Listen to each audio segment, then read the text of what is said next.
Hey guys, thanks for stopping in the shop. And in the shop today, I've got my twins, right? The same machine.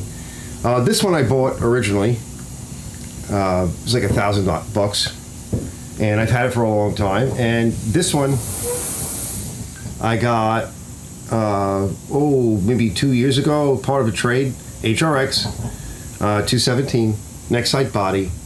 Full Honda luxury. It's like having a truck. It's like having a truck and a Cadillac.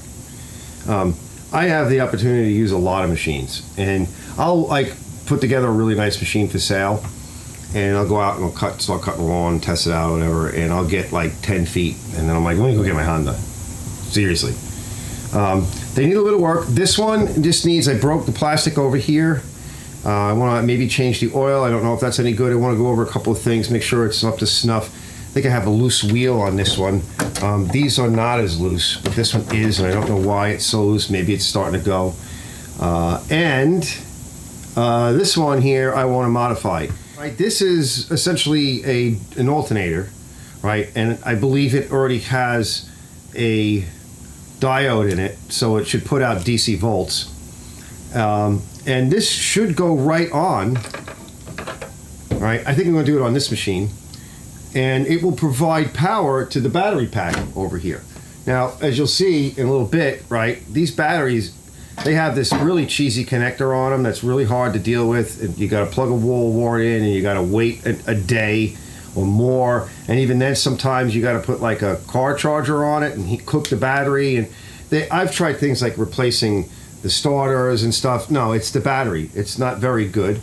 And but it is what it is, and part of the problem with it is that the battery doesn't have a charging system. There's no way to bring the power back up and in. So that's what I want to do, is I want to put a charging system on it, and I think we're going to go with this one, because this one's actually in a little bit better shape than this guy. All right, guys, step one. Let's get the cover off, and then we got to cut all these ties and open up that cover. And we'll get into this wiring. Okay. Now we got to break into that. All right, I'm going to be here for a little bit. I got to work on getting off all this tape. I can't get to the split properly, so I just have to keep cutting at it. One of the other videos, I just did a quick test. By the way, I just cleaned this up, put a little bit of white grease on. We'll put a little white grease here, make sure everything locks down good and gets a good connection. But I did test on it. It did have output, okay? So it should be, and usually they're like 40 volts or more, depending on the RPM of the engine. So that should be more than enough.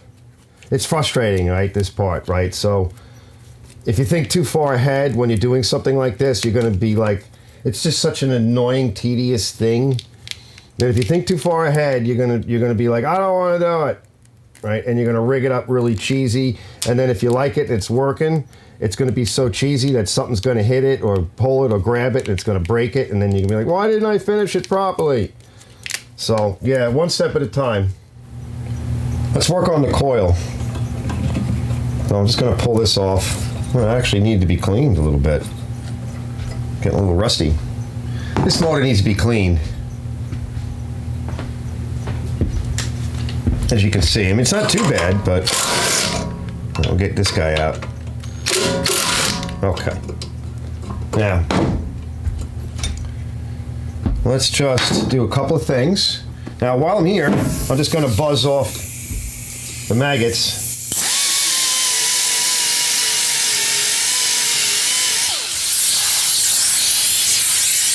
I don't like doing that. I'd rather wash it. Now, to kind of help keep it nice, we'll put a little bit of white grease on everything.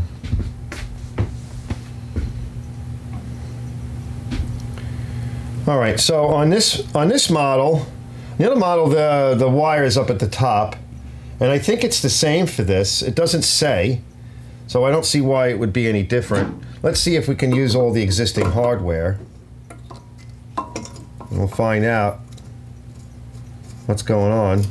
I think there could be a little bit of lubricant that we could put on this. Feels like it's a little nasty.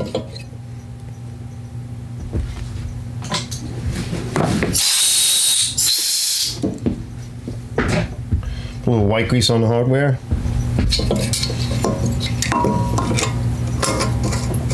That feels better. Just kind of snug. Let's wipe this off. Be careful with a lot of this hardware. They're self-tapping, and yeah, that's a little cheesy, but that's what they use. Right, just snug enough so it kind of stays where we want it. Now you should be able to do this on just about any motor that has an option for it, so you can convert. All right, let's let that. We gotta. Oh, hold on. We gotta put the magnets. Gotta get the magnets over here. All right, let it straddle the maggots. Drop that in. Let that go in, and we'll tighten it. These have nice big bolts, so don't really have to worry too much like you do with Briggs and stuff. The Tecumseh has a little bit bigger bolt, and sometimes what you can do is you screw up your Briggs install. This one this one doesn't feel right. That one does not feel right. We have a problem. All right, hold on. Let's get this one tight. Let's see. Now there was a factory bolt that came out of this. Is it because it's taller? Yeah, it's because it's taller. Let's see. Yeah. Okay. They're basically the same. They're a little bit different. Like this one is longer up here. So it's a little different. So let's see. Let's see how it pans out. I mean, even if the cover sits a little bit off, right, that shouldn't be a problem. Now, what's with this? Right, that's different size. What is that? Like 8, 9? Let me go find what that is. I don't know what that is. I don't know what the hell that is. It's a different size. Let me go find that.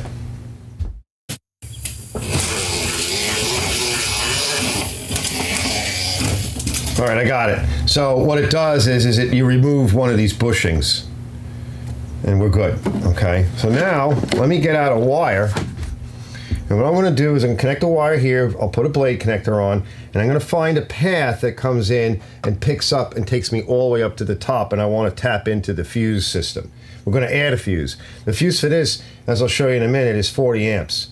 And that 40 amps is just to pull the starter motor in. And one of the wires that connects to the ignition system is just a ground. When you turn the switch, right, you open the ground, you're above ground. When you close the switch, right, you're to ground. You're grounding this part of the coil here, which is the igniter part, right, the control wire. So that's all it does. So we want to put a wire from here. Like I said, I'm going to find a route, bring it all the way up, and I'll show you what I do there. What I want to do is find a path, and I want to add some of this. This is like a fiber heat wrap insulation, and we're just going to put this on. Maybe put a little bit of heat shrink on one end so it doesn't move. And I think this will get us right somewhere, you know, over here. The hottest spot is obviously right here by the cylinder, and I'm going to be using MTW, machine tool wire. All right, so we just got to get around the cylinder area and around the exhaust, but there's a heat shield on the exhaust, and that doesn't get too hot. And we can actually come outside of the starter motor area so we don't get caught in the gears. The way they do it is they go through here, and you got to pull off. You're going to have to pull off the flywheel, and I don't think we need to do that. I'm just going to crimp that down. One crimp, there's 2 crimps, and we'll put this over, and then you'll see what I'm doing.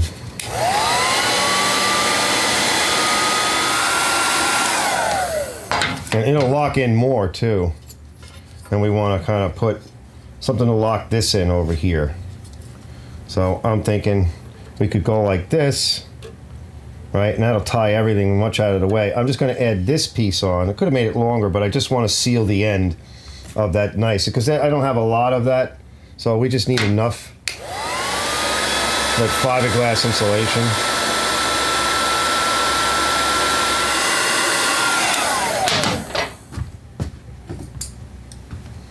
If you want, you can put a little piece of tape around it too, but normally what I do is something like this. I just hold that there and it'll seal up. Okay, and I'll get you in close and I'll show you. So I think this would work.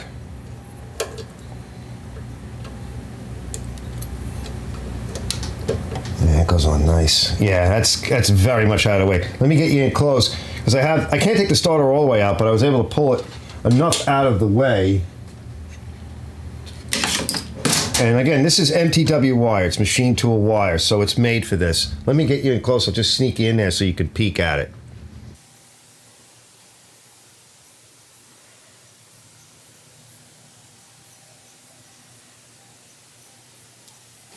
And then this just comes up, and there's no way it can hit. It can't get caught. So I'm gonna put the starter motor on and I'm gonna continue.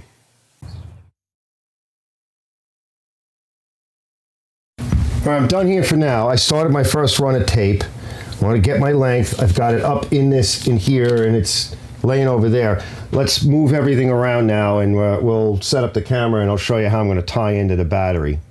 All right, so here's the mess, okay? So it's not that bad. I disconnected it and pulled as much as I can off. So what we have here is, this is the battery. It plugs into here. And this is where you gotta plug. You gotta take this off, take the cover off, pop this apart, and then you gotta plug in the connector here to the wall wart to charge it. All right, and that's a pain in the neck. So what we have is the battery here, the input here, all right? Black, the big black, is your battery ground, okay? It's your main ground. And the smaller one is a smaller ground for the ignition circuit. So this is what's supplying the current. You got a 40 amp fuse here. Now that's a little too much for what we want to do for the charging circuit. So the red wire is your B positive. It comes directly from the battery, goes through the fuse, and then out to the ignition switch, which is symbolized by this thick red cable with the black stripe on it. Right, so that's fused. So everything, and then when you turn the switch, your yellow wire is going over to the starter motor, right? So we want to tap into the battery, and what we really want to tap into is here, at this end here. So we want to kind of break into it right here, right? So you could just do this, come over, just loop around and tie it in right there. You could do that. But what I'm thinking is, because if some reason or another something goes wrong with that main wire, it might be a while before a 40 amp fuse pops and you could have a fire. Now the current that comes out of this is 16 or 14 gauge. I think this is, either way, I don't remember. But that's more than enough for a charging circuit. We're just charging. So what I'm thinking is, this one just happens to have a 7.5 amp fuse in it. We could kind of, so this goes up here, right? And there's room up in this area here. So we could kind of put this up here, bring this wire up. We'll bring it up to the, either one, and then it comes down, and it will splice in to that red wire with the black stripe. That way, if for some reason or another something's going wrong, it's going to blow the 7.5 fuse before anything happens to the 40. So you got a little bit more protection in case there's a chafe or just, who knows, right? Something weird happens. So what I'd like to do now is I'm going to strip this back, right? I'm going to plug everybody back in. I'm going to strip this back, and I want to put it down. We're going to start it up, and I'm going to take a reading. First, I'm going to take a reading on the B positive, right? See what kind of voltage I have on my battery while it's disconnected. And then I'll tell you guys what that is. And then I want to see what the output is on this. If there's a good output on it and the engine's running, because we got to make sure the engine's going to run before we continue and that we have good output here. Just going to strip this wire back a little bit. So it's 13.3 or 5 volts or whatever. So that battery's charged. All right, choke on. Let's plug battery in. Man, it should kick over. All right, we don't need to do anything here.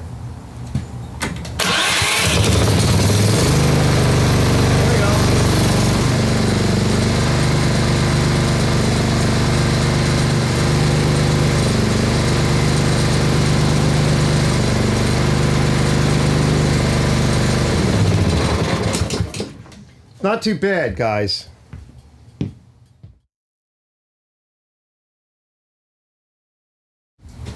All right, so we're okay to proceed. We have about 14 volts. We just need enough potential over the 13.3 to get a positive charge. Otherwise, the power will go back and it'll discharge.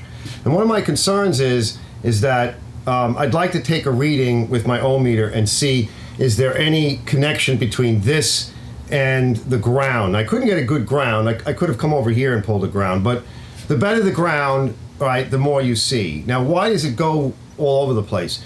Because it's an alternator, so it's AC, and there's probably a diode in there. There's probably only one diode in there. So if there were two diodes, it would be half wave. So if you had about 40 volts output, you'd have about 20 volts. If you had a full wave rectifier, you'd have 40 volts roughly, right? If that's what it makes. And so we're getting a quarter, right? So we could add another diode in another time, and that's going to be good because with the extra bit of wire we'll put in here, it'll give us some room to maybe pop another diode in. This way we know we're getting a really good charge. The idea is to compensate for the discharge. It's not necessary, we don't want to overcharge the battery, but we also don't want the battery to just discharge. So if we get a good charge on the battery, and then this is adding 14, 15 volts, or just at least keeping it from discharging, we're good to go. Let me go check to see what the impedance is between this wire and the ground. All right, we got nothing. Mega ohms, nothing. So because there's a diode in there, right, nothing can come backwards to ground, right? There's nothing there. So we're good, right? Adding another diode in isn't a problem. And that's what a diode does, is it allows the path of current to flow in one direction. All right, so what I did was I took my soldering iron and I just kind of heated up the insulation and just carefully strip it away. And I wrapped on the wire that I want to solder.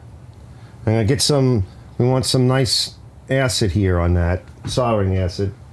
So we want to make sure we get, one good pass with this.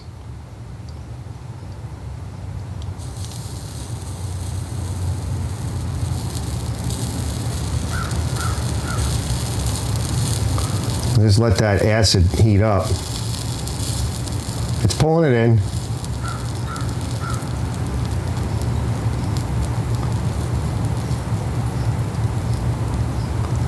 That's good.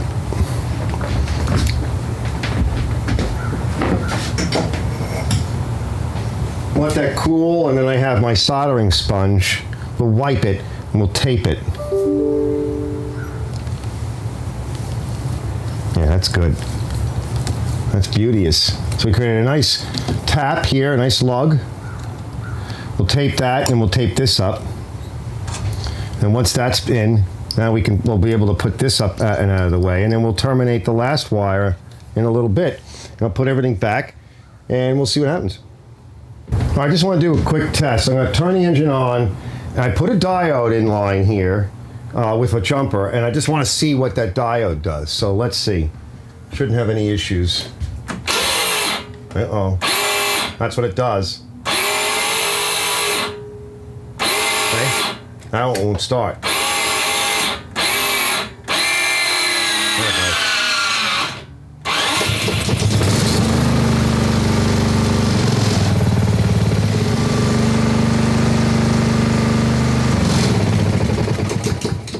Okay, so the diode's only putting out a little bit more voltage, so the diode would have to go on the negative side.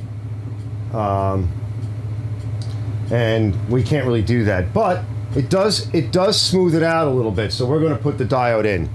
All right, I'll be back in a bit. We got everything wired up here the way I need it. I'm just going to strip this wire back a little bit more, solder up the diode, get it connected to here. We'll close this up. I'll tape off the rest of it. All right, we're going to do another test. Now, I got the diode soldered, so before I put the heat shrink tubing on, I want to show you where we are. So it's going to be measuring the battery at 13.36. Now let's start the engine. We should see this go up just even slightly, and then it'll probably drop a little bit because of the load of starting it. And then we should see it start to charge.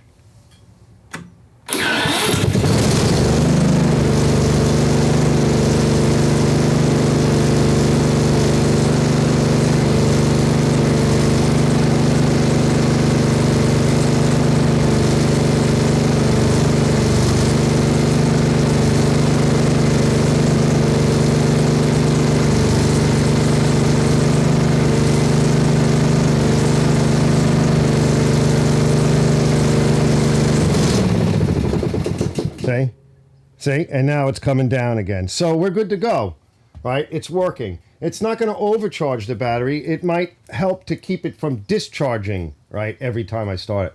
So let me put the heat shrink on and we'll close up. All right, everything's tucked in. Shouldn't be an issue. I didn't try to over tape or anything here. I'm not worried about that, all right, like they did.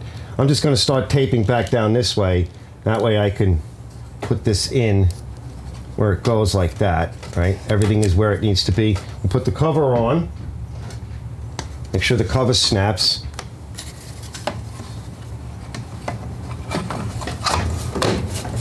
Which it does. No bulges, it's nice and tight. I'm gonna finish wrapping it. I gotta tie wrap it up. I saved some of the tie wrap pieces. They're like so I'll have to make something. Put another piece of tie wrap through, and because these things like these go up into the handle. If they're still good, we'll use them. If not, I'll just tie wrap everything. I just dropped everything.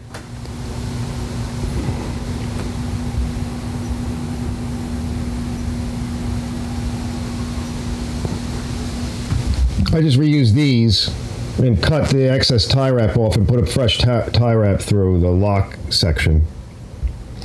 Same thing over there. You know, it's rewrapped. All right, guys, it's all ready to go and be tested. Now here, I'll give you a close-up of it, but this is the dongle. It's the Honda dongle. So I'm going to test it, but I think a good thing to do would probably put it on full charge, right? Put the dongle on overnight.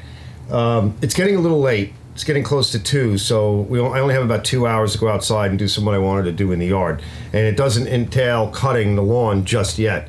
I've got a lot of moving around to some machines and taking care of some other stuff. And I'm going to do a lot of starting and stopping. And then I have to cut this section of the lawn and maybe the front section as well. So over the weekend and the next few days, fall, and then as we go on through the next couple of weeks, because the leaves haven't even really begun. Yeah, they're just starting to turn, right? And it's going to be warm this week.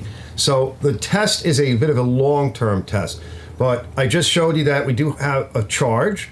It's pretty stable. It is a positive charge, and at the very least, if you start off with a charged battery, my thinking is that it should keep it from discharging. So we're going to test that. I will get back to you on the outro and let you know how I made out, but so far so good. And I included a picture of the Briggs variant of this, and there's probably one for maybe Coil or whatever. Point being is that a lot of these motors came with some type of charging system. Even if you take one from a bigger motor, you could probably do something very similar. Briggs, if you change the flywheel and you add the starter motor in, and if you come up with a battery pack, same thing with Honda, same thing with a lot of them, right? And it's also just some tips and tricks on how I handle wiring, which I think is kind of important because I know a number of guys that are really good as mechanics, but they just suck with wiring. I'll see you guys in a little bit. I'll let you know what's going on. Wish me luck. Okay, so that was all at least a year ago, a full season. I've been using this lawnmower like this. And I think it was twice, maybe 3 times I had to charge the battery. I know it was one time I left the key on. If you leave the key on, it'll kill the battery. It strips it of its power. There was another time, so I want to say maybe 3 times, maybe twice, that I can remember. So I remember leaving the key on, and I'm trying to be honest here. I don't know exactly. It's been a year, right? And you know, most of what goes into my brain comes back out. Just leaks all over. So I want to try to be honest, but it used to be if I charged the battery and I used the machine for the day, there's maybe the next week, if I used it immediately the next week, it would work. And then if I didn't use it for a couple of weeks, because I might use a tractor or maybe I don't need to cut the lawn. So it wouldn't work. And then like I mentioned in the beginning, you start to get into the battery starts to get really dead. And then I need to whip out like a car charger, one of my 2 car chargers. Occasionally I've had to use the big charger and soak the battery and heat cycle it to get power back into it. None of that in this past year. I've done none of that. I put the wall wart on one time that I remember for sure. And I think that was when I killed the battery. And I think, you know, when I left the switch on. So I wish I had better evidence, but it's been over a year and I've been very happy. Now, I haven't gone out there and checked it.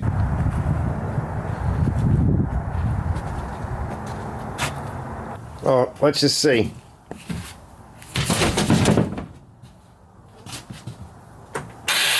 Almost.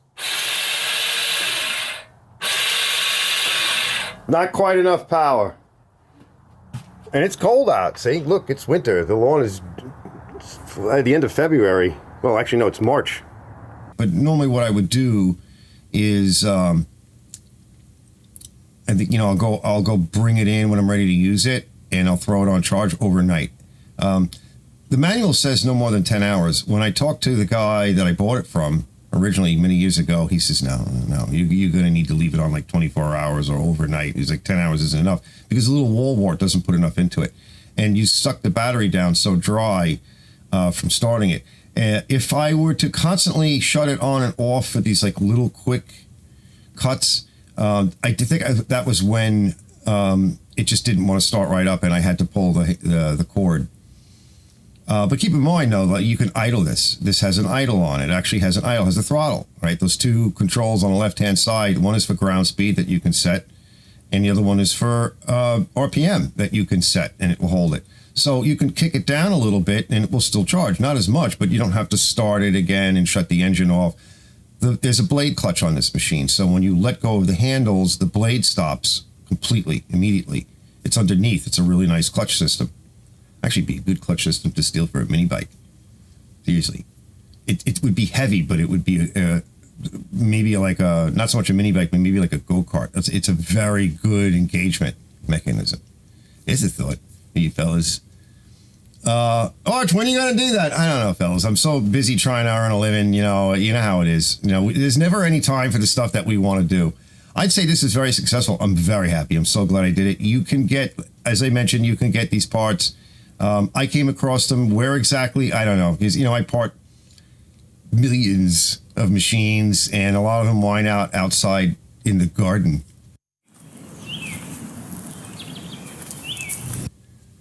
So I will see you guys on the next one. I love my Honda HRX, and I did sell one of them.